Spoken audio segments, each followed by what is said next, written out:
আর তাছাড়া টর্চার তো একটা লিমিট থাকা উচিত, তাই না?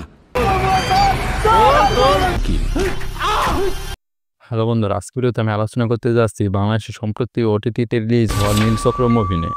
সিনেমাটি প্রচুর আলোচনার সৃষ্টি দিয়েছে। কেউ বলছে ভালো, আবার কেউ বলছে খুবই সাধারণ। আসলে সিনেমাটি কেমন? স্যার, গত 2 বছরে 16টা ভিডিও লিখেছে। এর মধ্যে আমি মূলত একটি সিনেমার সম্পূর্ণ বিষয় নিয়ে আলোচনা করে থাকি। ঠিক তেমনইভাবে আজকের এই ভিডিওতে সিনেমার কয়েকটি মেন বিষয় নিয়ে আলোচনা করব। তাই চলুন ভিডিও শুরু করা যায়। প্রথমে আসি মুভির কয়েকটি ভালো দিকে।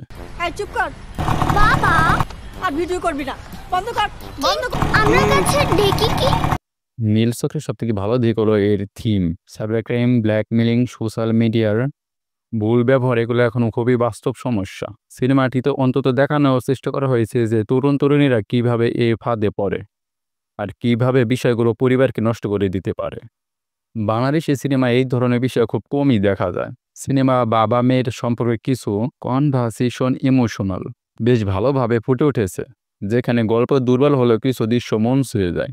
সিনেমাটি একটি ডার্ক থ্রিলার ভিপ তৈরি করতে চেয়েছে, যেটি বাংলাদেশের প্রেক্ষাপটে নতুন কিছু ব্যাকগ্রাউন্ড ইনফরমেন্ট আলোছায়ার ব্যবহার কিছু জায়গায় অনুভব করা যায়।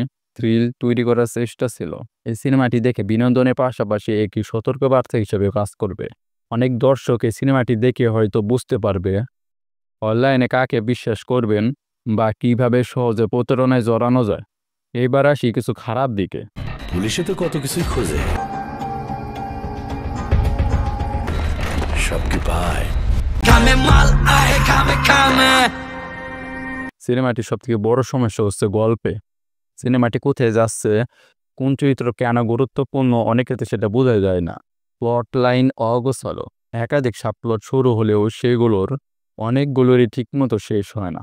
একই থ্রিলারের সবথেকে বড় শক্তি হলো লাইট স্টোরি টেন, কিন্তু এখানে গল্প বারবার ঢিলে ঢালা হয়ে গেছে।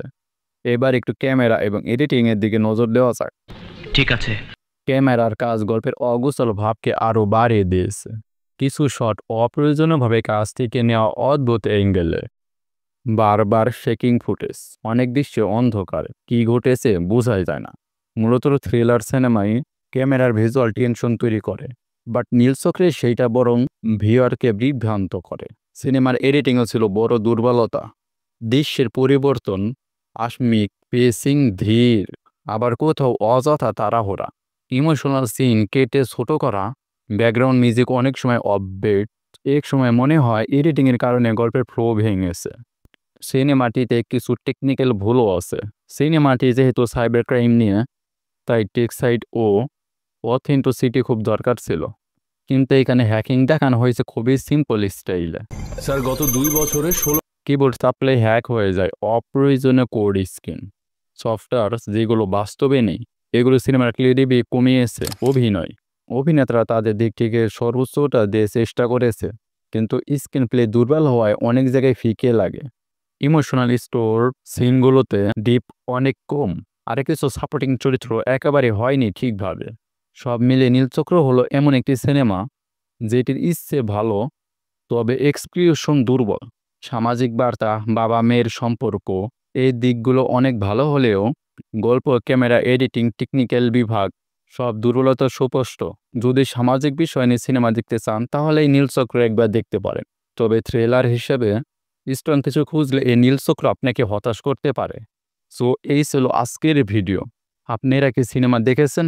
দেখে থাকলে সিনেমাটি কেমন লেগেছে কমেন্টে জানাতে ভুলবেন না। সেই সাথে ভিডিও ভালো লাগলে লাইক, শেয়ার এবং চ্যানেলটি সাবস্ক্রাইব করতে ভুলবেন না।